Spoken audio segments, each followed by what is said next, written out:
I'm Sankalp, and and I'm sure a lot of you are familiar with us and me. So, welcome to PMS AIF World's latest edition of InvestSense webinar series. Today, we have a very special guest and a very special, fund management house with us to represent their views. So, before we get to that, let me just thank you all for your support for our mid-year confluence of fund managers. We have had more than 2,000 participants. Thanks to all of you for attending the webinar. If you've missed, you can view all the videos on our YouTube channel, PMS AIF World. And while you're there, you can also book a call with us if you want to know more. So with that context, let me welcome you. We have Mr. Anil today from Right Horizons. Right Horizons is one of the most efficient end-to-end wealth management solution provider. They have been around for almost close to a couple of decades. They're 18-year-olds now, 18-year young now, and I'm sure they've had their fair share of learnings, and they provide a lot of unique services to their clients. A little bit about Mr. Anil before we move on to the topics of discussion today, and it's going to be a little bit more interactive today. So please keep sending us your questions. We'll try to take most of them. So Mr. Anil Rego is the managing director and CIO at Right Horizons.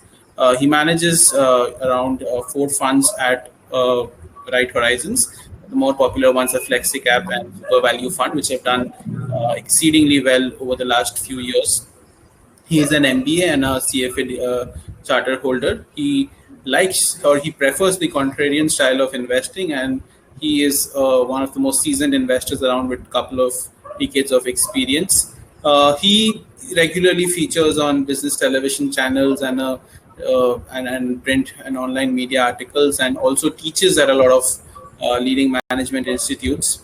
The interesting thing about him is that he has also authored a book which has a very interesting title called "Honey, I Lost All Our Money." So that's indeed really interesting, and we'll start with that. Anil, I hope I have done justice to your work of 20 years. So we'll begin with this point. Why did you write a book called Honey, I Lost All Our Money, and what led you to write this book? Over to you. Yeah, thank you, Sankalp, and thanks for having me on the platform. It's my privilege to be part of this PMS AIF World. Actually, the book was is about my experiences as an investor, right?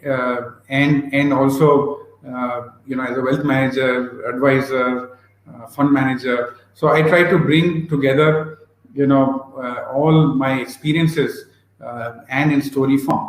The trigger point actually was, when one of my client who was, above 50 years, and he was the CEO of a company. He ended up subsequently selling the company and stuff. But he was like on a lot of committees, managing his own company, finances, and all of that. And sort of after he ended up moving on, he started, investing in markets. And with one of the, broking entities, he ended up putting money in the F&O side. He was doing very well. In fact, we used to meet often, and when I used to share the portfolio, and he'd say, "Yeah, at times maybe your portfolio is slightly conservative." So, but my whole view was, you need to manage risk well.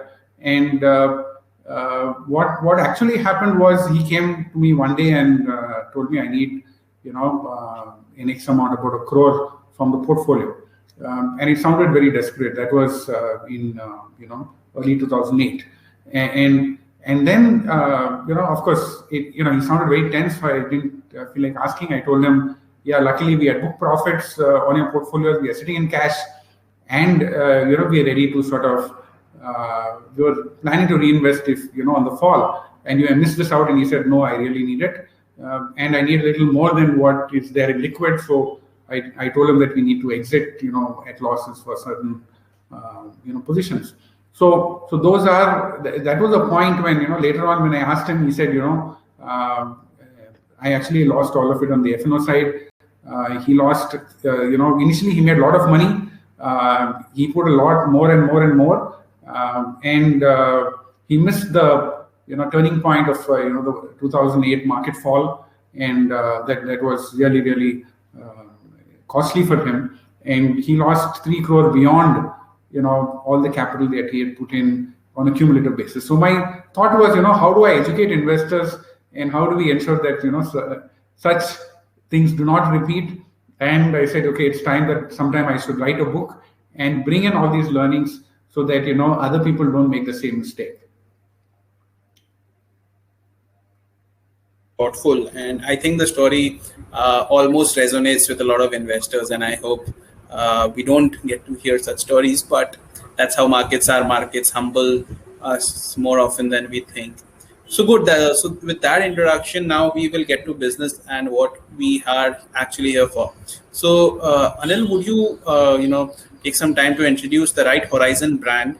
Okay, the name sounds very enticing and probably a little bit philosophical too. So tell us about the nomenclature, about the brand, what you do, and a little bit about your heritage in terms of what have you learned managing money for clients over the last 18 years.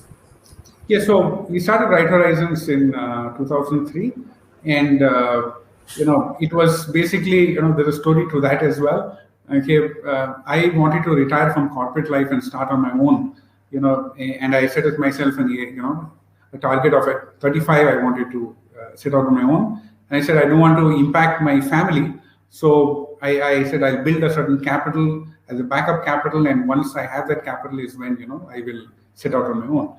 And for me, right from early days, again, I started investing in markets from my second PUC days.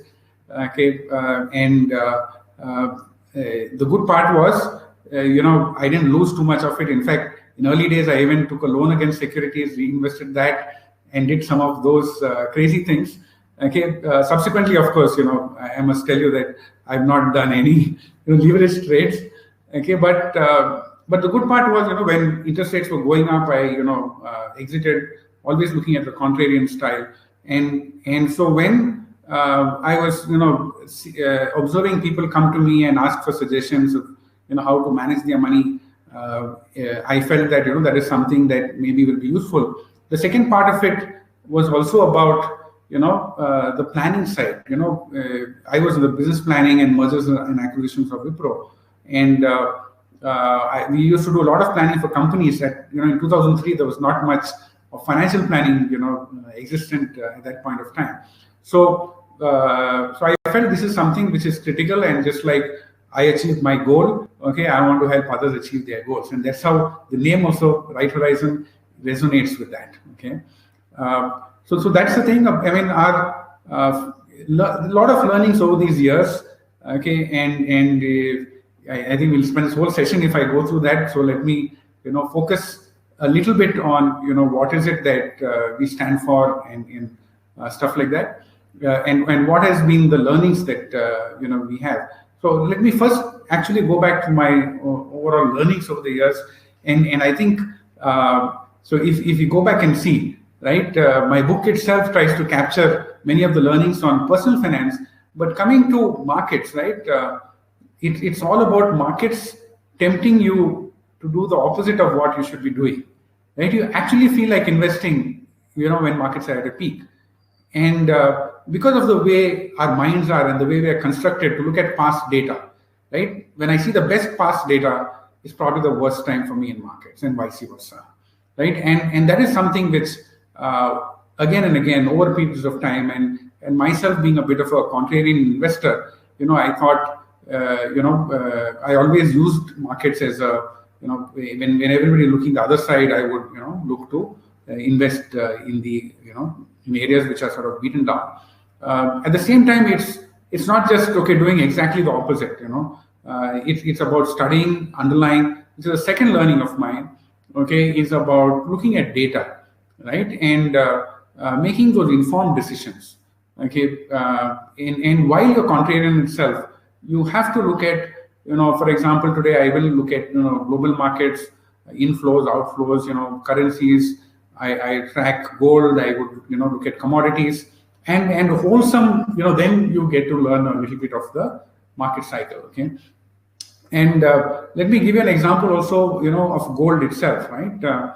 And not too many equity investors talk about gold, right? So, I've successfully used gold again and again because gold is a fantastic asset along with equity because it actually reduces your risk. And at times when equity is really battered, gold really runs up fast because you even if you have a debt equity asset allocation, the issue with debt is it doesn't run fast. Okay, when markets are falling, market falls 60%, my debt at best would go up some 8%, right? So I would still see a whole lot of losses. So gold sort of does that.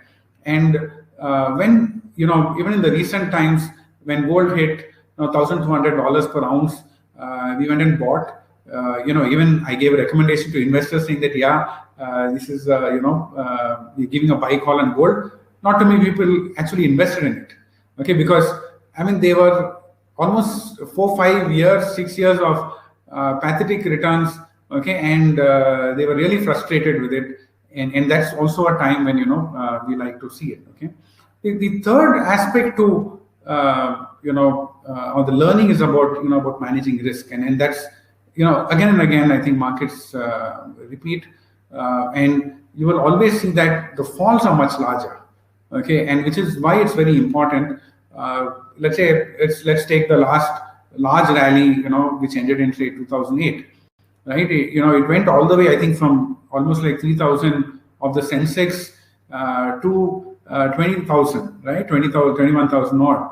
But when the fall happened, okay, and that would have taken maybe a very long period of time, right? Multiple years. But when the fall happened in 2008, it fell, from 21,000 odd to right to 7,900 or 8,000 levels, and all of that in just 10 months. Okay, so that's the point. And a fall from a high is really crazy, right? So if for example my portfolio has gone up 100%, so 100 rupees become 200 rupees. If a fall of 25% also on 200 rupees means I've lost 50 rupees, right? So that's the thing there. So managing risk is important. My other learning is, of course, part of that also is from my experiences in Wipro and other companies is about process. And when I studied other fund management entities on the mutual fund side and the PMS side, I think the ones which managed a good process actually, delivered consistent returns. So that's my sort of other learnings. And I think the last one I will say is try to learn from your mistakes. Okay, there are lots of them that I myself would have made. Okay, and the point is, try to see what is it that you can do, and to learn from your mistakes and not repeat the same mistake at least. Okay, so that is some bit of learning, and possibly I would add one more, which is about can you look for continuous learning? Okay, there's everything is evolving, and if we just markets humble you if you think you know all, right? It'll come back and then you'll not know what happened when your portfolios do badly, etc., and you miss the turn. So that's I think the other extension that I would sort of like to take about Right Horizons. Over the years, we built it step by step. From 2003, we managed in excess of 1,500 crores of assets overall in our group, as well as on the PMS platform, we manage about 450 crores of assets. Okay, and within the PMS side, I just took over the reins of the fund management from early 2019, and earlier we had professional managers. For me, stocks were always my passion. So when I go back to my early days, I used to invest in stocks, and I always said that once my last place where I retire is in the PM fund management side and stocks. So I think now that things have evolved to a reasonable level, and there was a change that came in on a fund management side, I said, okay, let me actually take it up, and there also that's been a very good learning, and the volatility that we saw in recent times was suitable for my understanding of cycles, so that helped us also do well. I think that's a broad and introduction about Right Horizons. Right. I picked up a lot of things from your learnings, okay, and I therefore ran a poll. And I asked investors on this call today that I am bullish on the market, bearish on the market, or neutral. So around 75% said that they're bullish on the market. Okay. So that kind of brings me to the question that I'm going to ask you. Okay, so you've had these learnings, and let me just forewarn all investors that anything that we speak is more educational than advisory. So with that disclaimer in mind, okay, so just take us through your processes at Right Horizon. Okay, we've noted that Right Horizon PMS has been one of the top performers in the last financial year, and kind of continued over the last couple of months as well. So what has been your process, or what is your process of stock picking at Right Horizon, and how did it complement these times, okay, where we are, as much as we want to deny, we might be in a more structural bull run?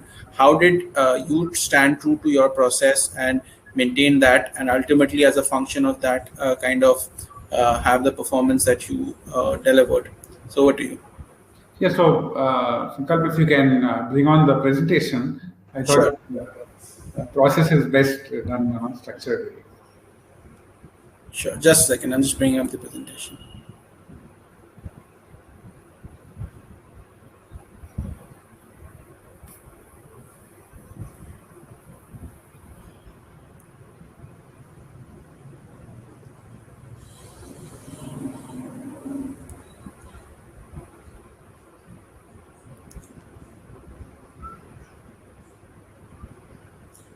We need to go to slide 10. Yeah, just 1 second. There is.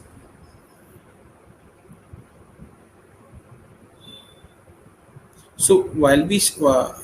Yeah, so maybe let me start off. Okay. Yeah. So the presentation is also up. So you tell me which slide to go to. Yeah. I'll maybe 10. Yeah, further. This.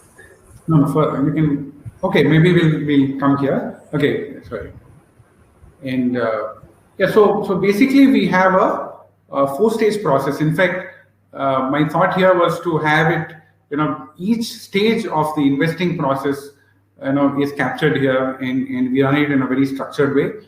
The first is, the screener. Then we call it the RHS. Then we have the pendulum. We have the scorecard. The pendulum is trying to, time the market, buys and sells, etc. The scorecard and the risk radar. I will capture each of these, in detail. Okay. Yeah. So the screener basically, my thought is to give a little more detail than just the surface. Okay. So I think.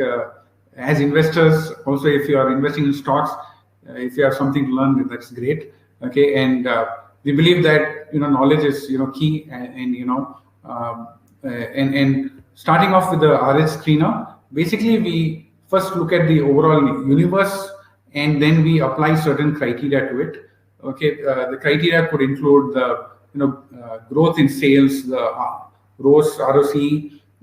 We also look at certain criteria which exclude, the exclusion criteria as well, and these may come back, in terms of market cap. It may be, certain pledging and debt equity ratios, etc. We could also have, a few metrics which are exclusion metrics, and then we also look at other potential for disruptions. Ideas for turnaround triggers. So we look at those from at the next level of screening some of these before we come to a final shortlist. And that final shortlist, we capture a set of stocks, and we also look at them versus their respective benchmark. Okay, so that whether it's a large cap, a mid cap, etc., we would sort of funnel it. And this RH screener sort of becomes the first part of our overall process there, which is basically screening and coming to companies. And what is the objective of this? The objective of the screener is to ensure that we look at companies which are consistent.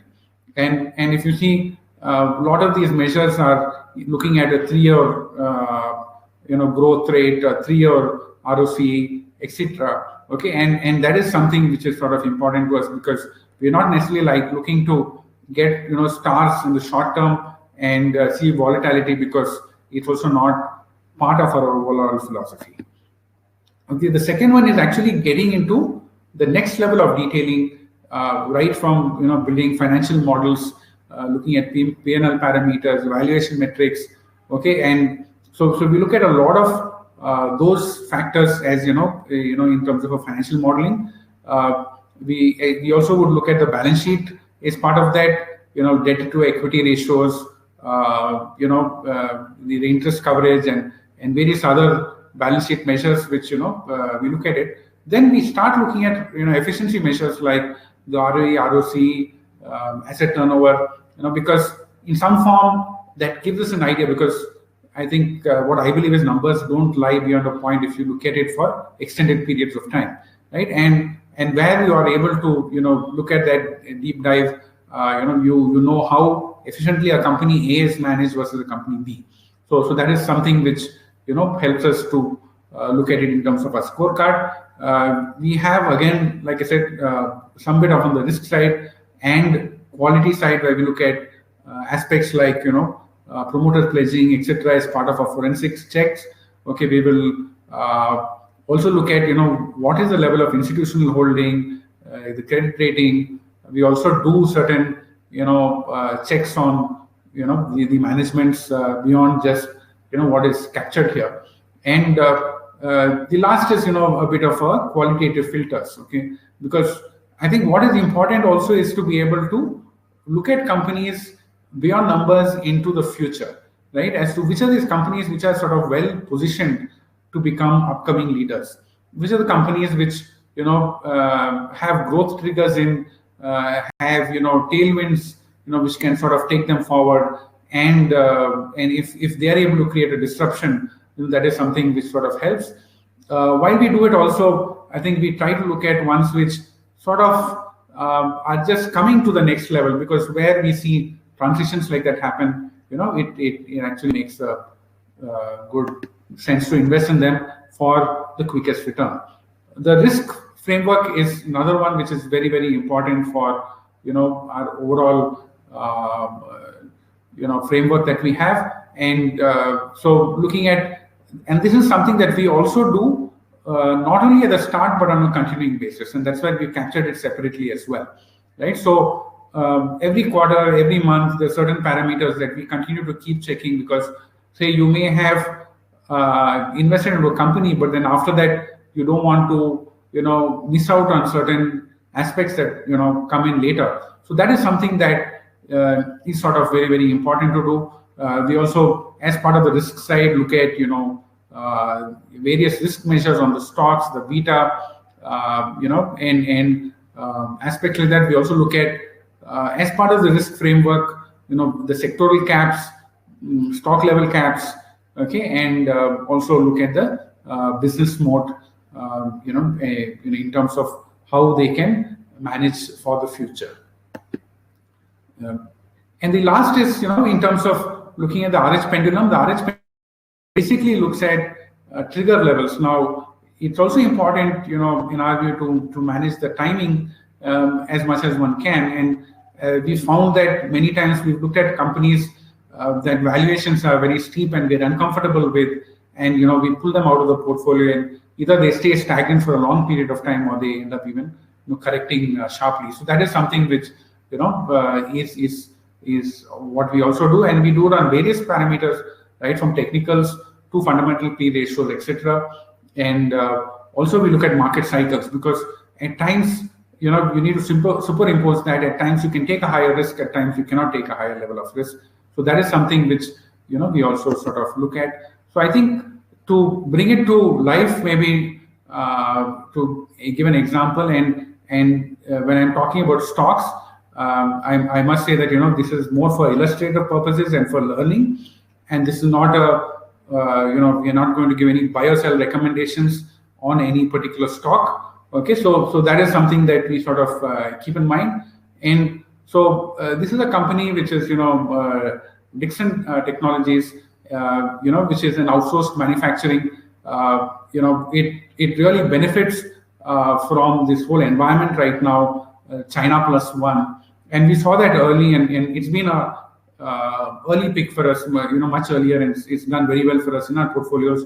So, like I said, I'm not commenting on whether we will continue or not, okay, on the particular stock, but just to give you a flavor of how we go about it. So that is the whole, competitive thing beyond some of the processes that we spoke of, right? So it's important to see what are the changes and transitions that may be happening in the environment, which sort of provide tailwinds for the company. And at that time when we started, there was some bit of tensions between China and the US, trade tensions, and then that was an opportunity where we said, let us go back and look at this particular stock. If you looked at the stock, the customers that it had, phenomenal set of customers. They are basically, for those who don't know Dixon, it outsources electronics manufacturing, and so Dixon is a bit of a leader in that space, and they have some of the most marquee global MNC companies, looking to outsource manufacturing, from Dixon. So that is something which, all on the qualitative side, and on the financial side anyway, we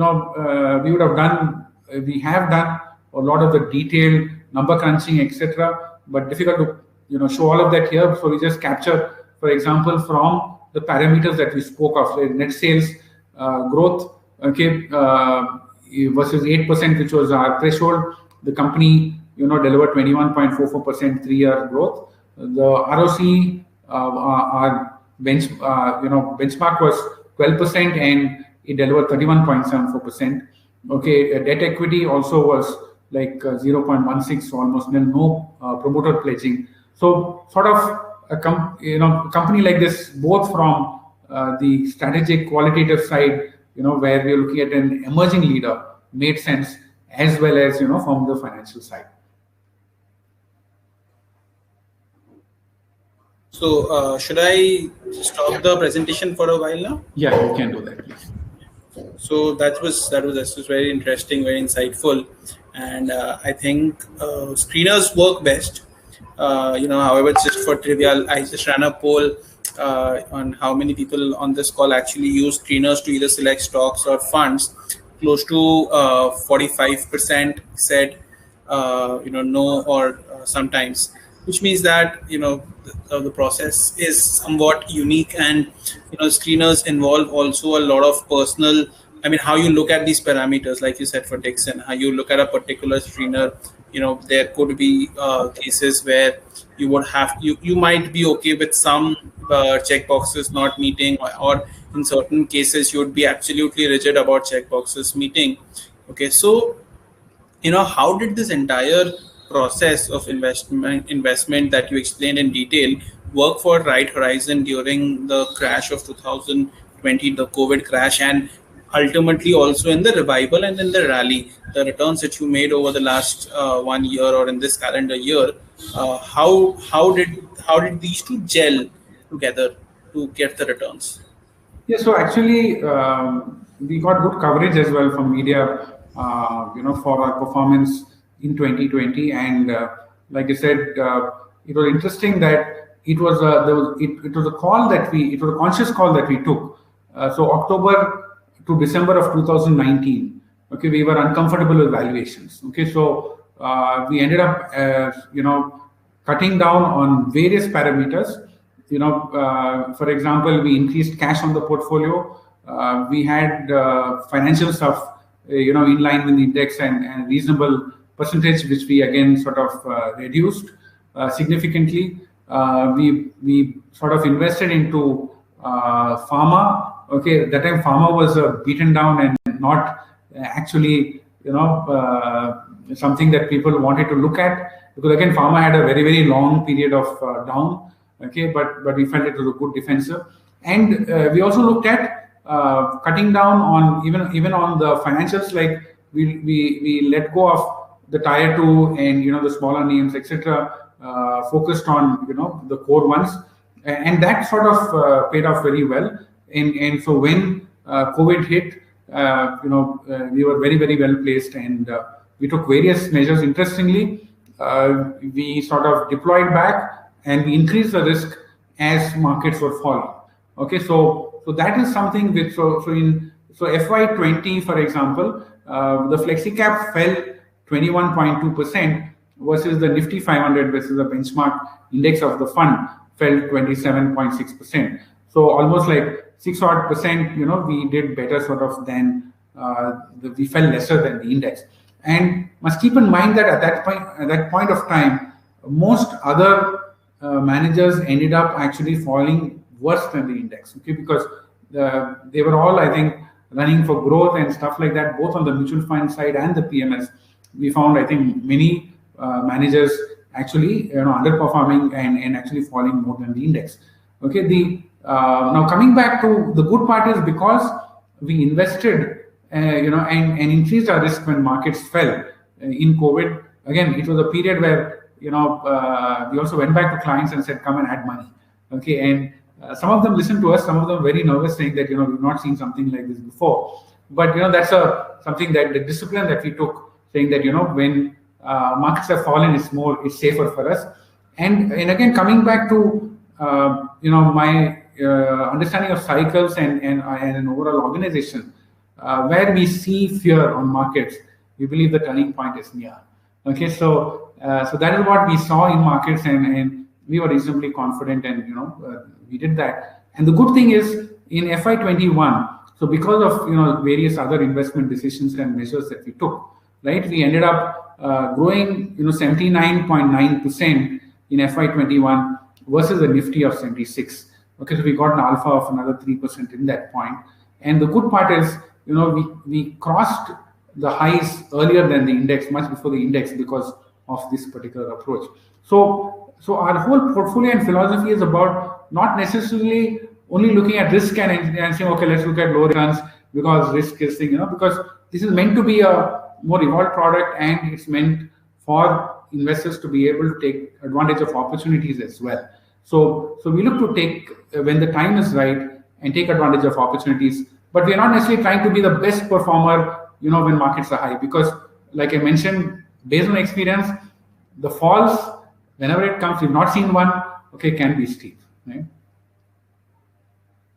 And to tell you about this, Anil, this is something that we also subscribe to.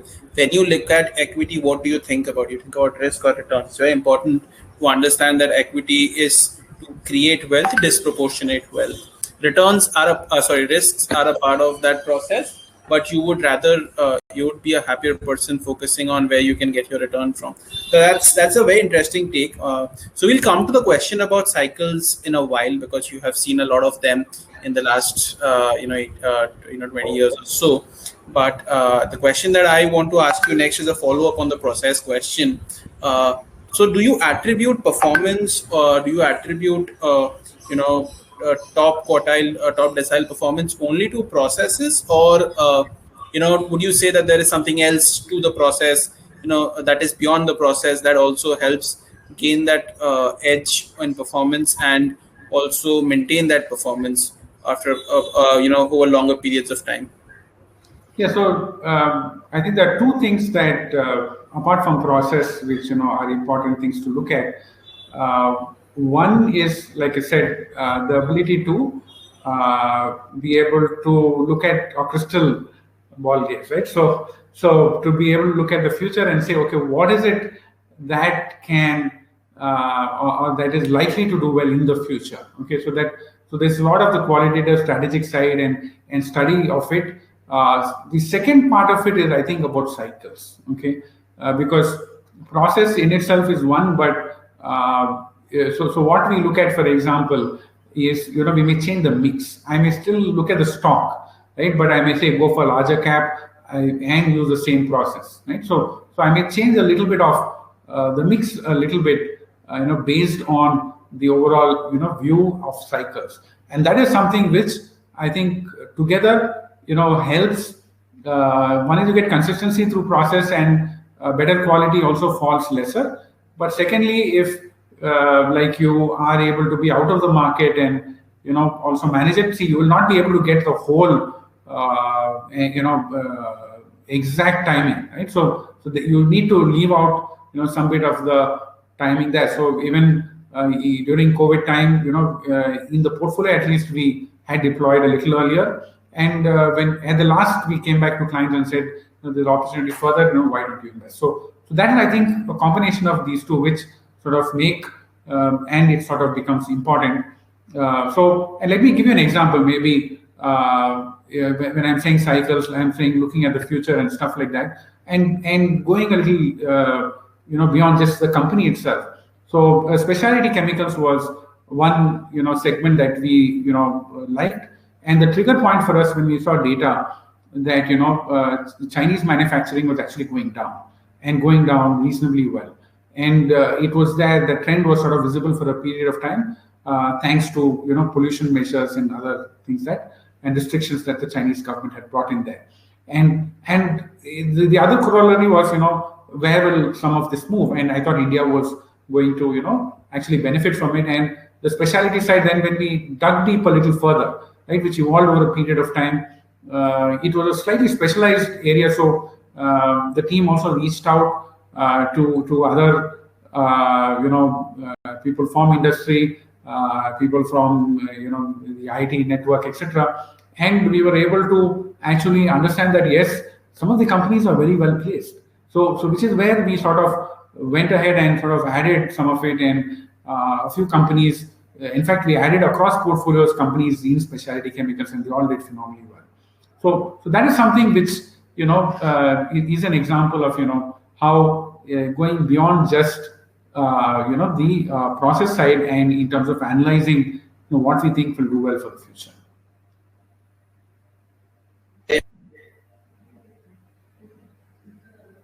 Sorry, I lost you. I can't hear you. Yeah, sorry, I was on mute. So it's a very interesting answer. To continue your answer there, cyclicity or cycles, business cycles, market cycles. So I think we are in a transitioning cycle. Okay, so steel, the real economy stocks or old economy stocks, as a lot of other people would call them, have seen good rally, fantastic rally, stock prices doubling, profits doubling. A lot of them announcing capex. Okay, so across these cycles in the markets, cycles keep happening. So, you could call it the mid cap cycle, the small cap cycle, the quality cycle, the growth cycle, whatever you may call it. So what is your learning of these cycles? And like you said, it's important to get the cycle right.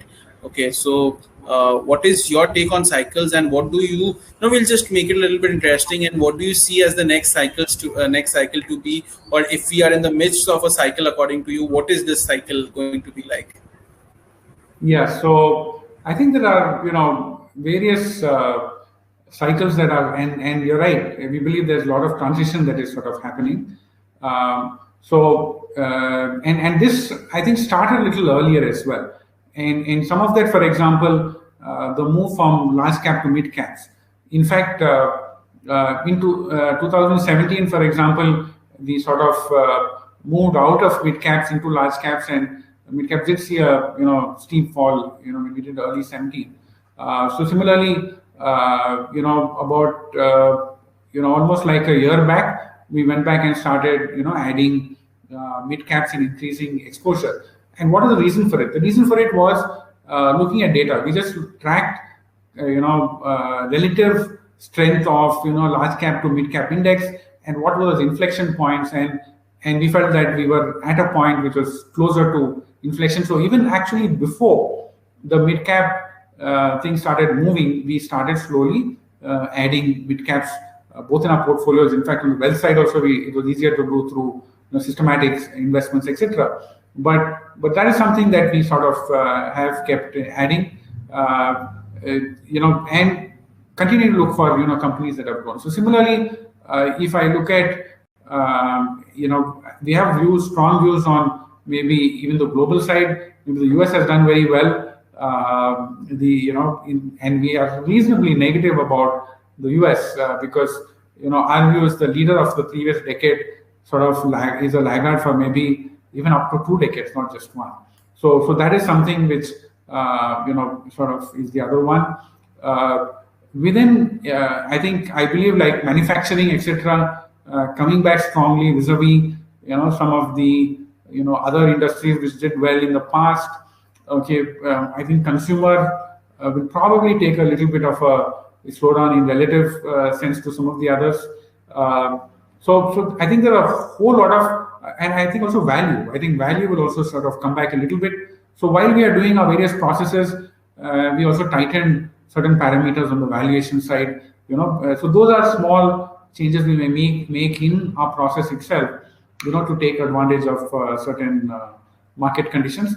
So I think going forward, if I also give my outlook, so I would believe that we will end up seeing continued positive movement.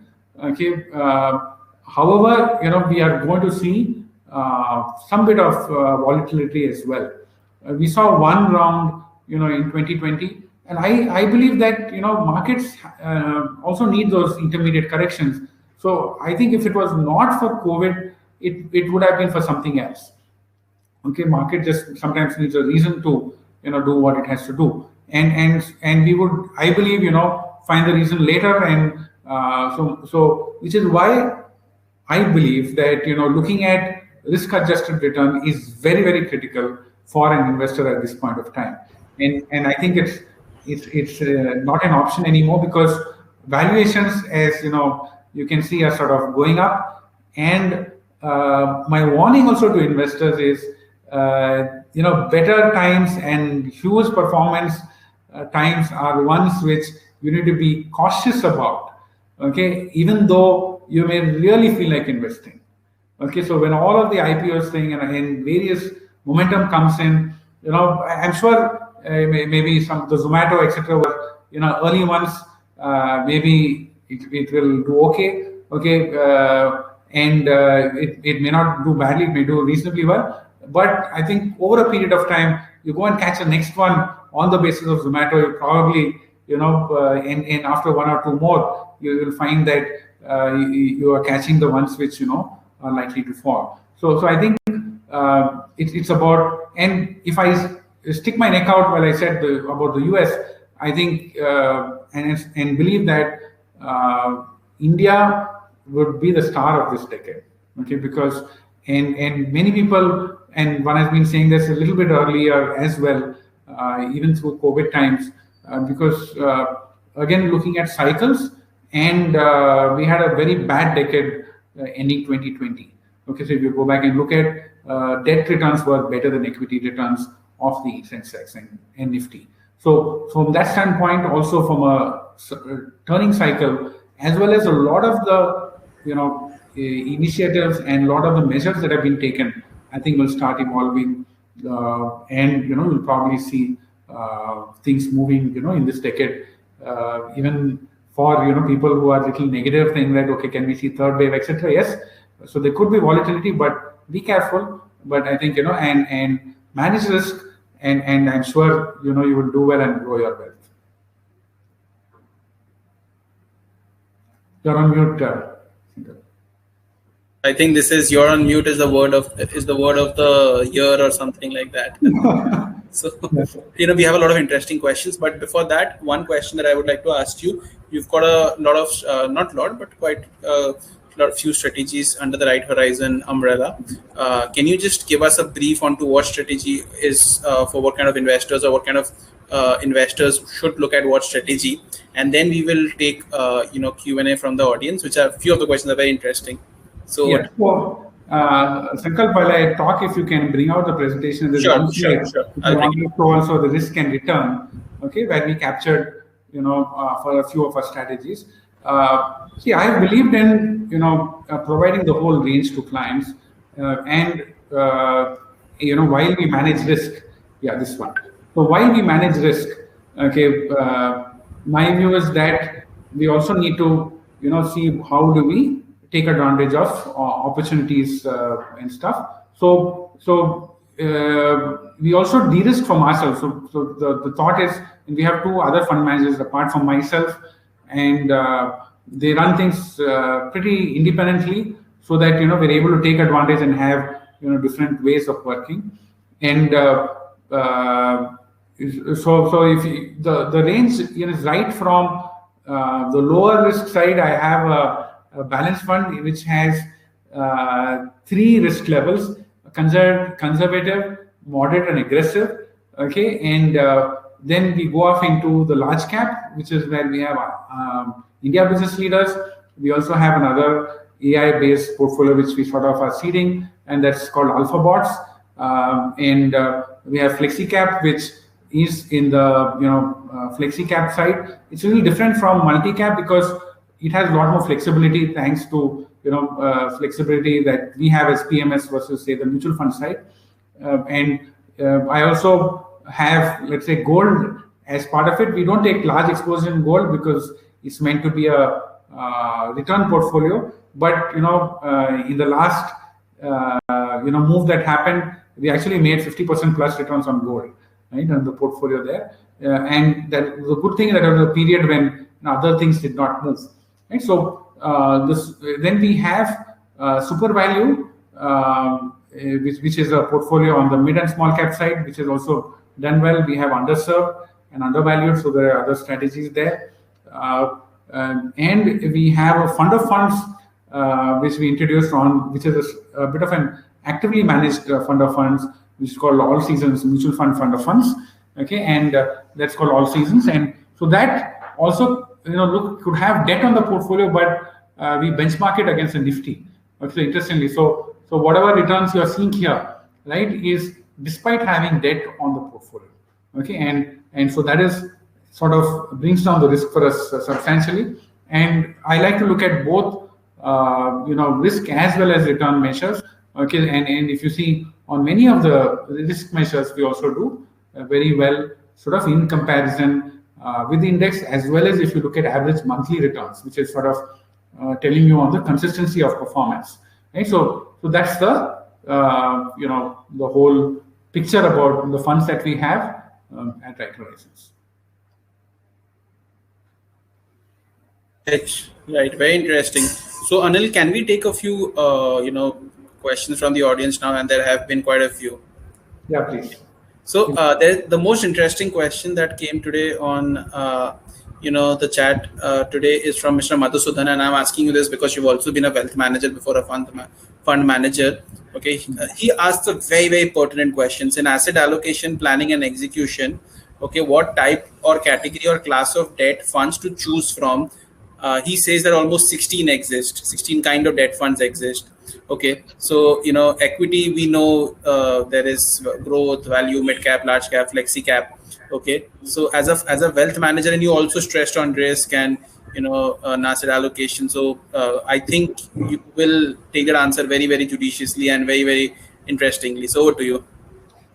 Yeah. So actually, the most difficult part today is debt, other than equity, because I think debt will give poor returns, and so that's a starting point. So that's a bad news for anybody who's looking at debt. There. So and what is the reason for it? Say debt returns on the lower end, safe returns are very low. Like liquid returns are very low. So you may even have some funds on the liquid side which even have been giving below 4%. Okay, so that's the type of thing. But typically you may have 4.5%. If it's a liquid fund, and even for more aggressive risk type of avenues, you would find that the returns have come off significantly. And we all at the back of our mind have the Templeton fiasco, and so we should continue to be careful on quality of debt, right? So I think and as a fund house and as a wealth manager, we always have felt when you're looking at debt, we look at safety more than trying to get the returns there. So what are the categories? So keeping this in mind, liquid may not make sense. So if you are able to keep it for a slightly longer period of time, I think you can look at ultra short term. You can look at floating rate funds. I think floating rate funds may be a good option to look at, because the thought process is that interest rates may start slowly inching up, okay, over the period of time, and so having higher, let's say, tenure investments there may not be good. It may, in fact, you may get lesser returns than even some of the ultra short term, etc. So that is something, and definitely no to income. Okay, maybe if somebody is willing to take a slightly higher level of risk, then you can look at corporate bond funds.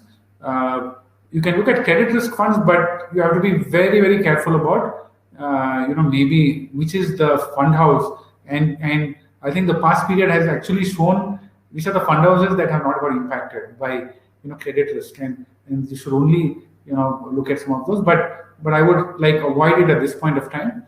But only if you are slightly aggressive investors, that's something that you can look at.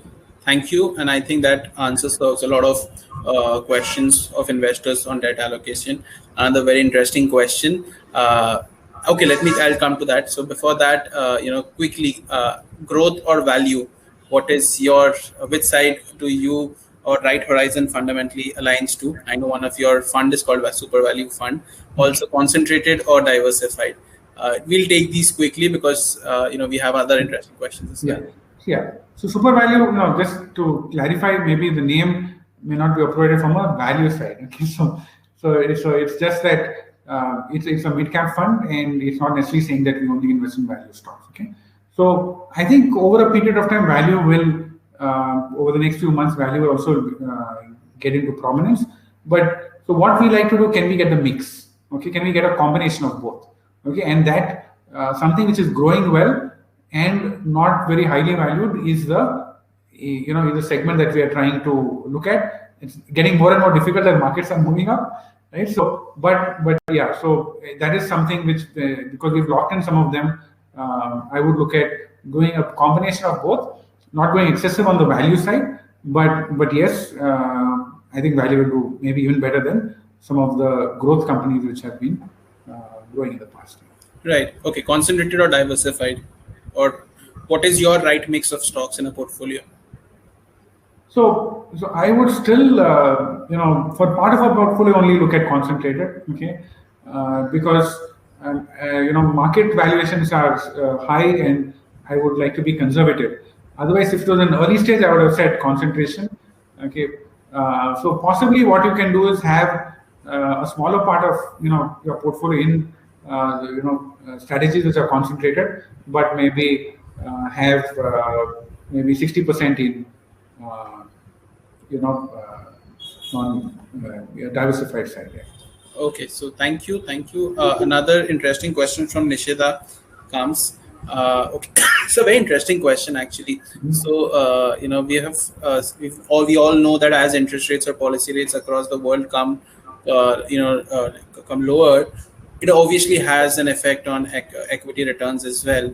Okay, so she asks, do you prefer companies which have slight leverage now that we are in a low interest rate environment, given that now you could cover now with a lesser return on capital also, you could be above the cost of capital per se. So what's your view on that? Yeah, so at a time like this, I think like earlier was leverage was no. Okay, today it's okay to also look at companies with a reasonable leverage. The environment is not, you're not in a phase which is completely great, and there are no risks around. So I would still be a little cautious, with COVID around the horizon. So I think I would think that leverage is what you can do, but be a little cautious on how you go about it, and maybe take a few calculated risks, I would say, okay, for part of your portfolio. But even though it may do better, so this is part of our philosophy, unfortunately. So you will still go back and say, okay, let's go for quality. But yeah, so if the leverage is fair, then leverage companies can go faster in this period of time because they benefit most from the fall in interest rates. Okay, so there's no question about it. So they could do well, but I'm saying keep it to a smaller part of your portfolio from a managing this time. Right. So that's again, I hope, Nishida, your question is answered there. Okay, quick one, view on e-commerce startups. Now that we have 21, I think we added 21 unicorns in, first half calendar year. So Yeah. quick view, and what happens when they hit the public markets? Yeah, so I think like all booms and busts, right? I believe that somewhere we'll end in a bust. Okay, so on this side, but the thing is, there may be money to be made first. Right. And I think Zomato was maybe the first one. So I think we still have some margin left, and the issue that you have is, as an investor, you're investing in IPOs. You get, the better the stock, right, and the better the oversubscription, you get lesser. Okay, so that's that makes us uncomfortable. So in our portfolio, for example, we may be extremely selective, okay, in terms of how we do it, for no other reason that I may just not get sufficient allotment that I want, okay, and for the quality names that I want, I may not get sufficient allotment. So I think look to ride the wave. While there are a lot of people who say valuations are steep, etc., I also believe that. But in some of these cycles, right, the valuations can actually still go berserk, because the fact is, they are going to grow faster in this period of time, and there's a bit of a market share movement which has happened from other companies to them, right? So that is, and that will, I think, continue for a little bit of a period of time. Right. So Anil, with this question, we will end our interesting session today. Sectors and views for the coming couple of years or the next 4 to 8 quarters. And with that question, we'll probably wrap up today's interesting discussion. Yeah. So I think I did speak about manufacturing. I think manufacturing will continue to do well. Okay. We have looked at new age businesses, and we have chosen listed stocks which also are, let's say, on cloud communication and digital marketing, and some of them which I think will sort of continue to do well. Okay, part of it is, I think, about looking at bottoms up stock picking. So you have stuff like there are a few companies which have a significant market share, which are monopolies, and if I may name one, of course, again, I'm saying this for illustrative purposes, okay, is IRCTC. Of course, if there's any, it could see volatility if we see a third wave sort of coming in around COVID. So you have to be a little cautious about how you go about it. But names like that, I think in the long run will sort of monopoly and do well. On the pharma side, also, we like specialized thing around the APIs, and we think that is something which one can sort of look at. Chemicals, I think we continue to be bullish, but we have to be we have to be picky and choosy about how it is. Okay, and in a little bit of we have also, in the recent past, when I looked at cycles, for example, we've looked at metals, and we entered into metals a little earlier, so it has given, in a very short term, good returns. But I also we use it very, very carefully, especially cyclical. So what we do in our overall investing process, we keep about 15% aside for cyclicals and other names. Okay, so that's all the margin that we can play within our portfolio, and there we have sort of looked at even the agrochem. I think sugar should also sort of do well. So those are various sectors. Apart from, I think what is core in all of this is also looking at bottoms up stock picking, because if you are able to find names which are, say, number 2, etc., which are very well positioned to either expand at the cost of the smaller ones, or even grow to a number 1 position, I think those are the companies which will sort of do very well. Thank you, Anil. Maybe what I could also do is, maybe you can reach out to me if you need. I see a lot of questions which are there. Right. So I'll just post in, my email ID and,